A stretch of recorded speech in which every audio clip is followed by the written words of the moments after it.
ప్రధానమంత్రి గారు ఇంకొక అన్యాయం కూడా తెలంగాణకు చేసిండ్రు. పద్మశ్రీ అవార్డుల కోసం కూడా తెలంగాణ సమాజానికి ప్రతీకలైన గద్దర్ గారి పేరు రాష్ట్ర ప్రభుత్వం నుంచి మేము ప్రతిపాదన ఇచ్చినాం. కేంద్ర ప్రభుత్వం గద్దర్ ను అసలు పరిగణలోకే తీసుకోకపోవడం అనేది ఇది మన తెలంగాణ సమాజానికి కొంత బాధ కలిగించే అంశము.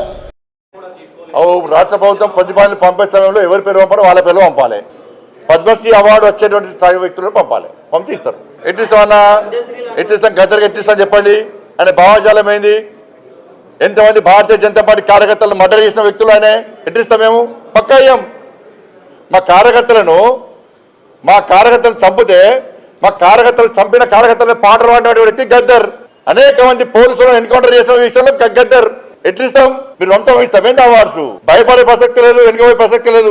వందల మంది భారతీయ జనతా పార్టీ కార్యకర్తలు నమ్మిన సిద్ధాంతం కోసం భారత్ మాతా కీ జై అని చెప్పి ఆందోళన చేస్తుంటే నక్సల్స్ భావజాలం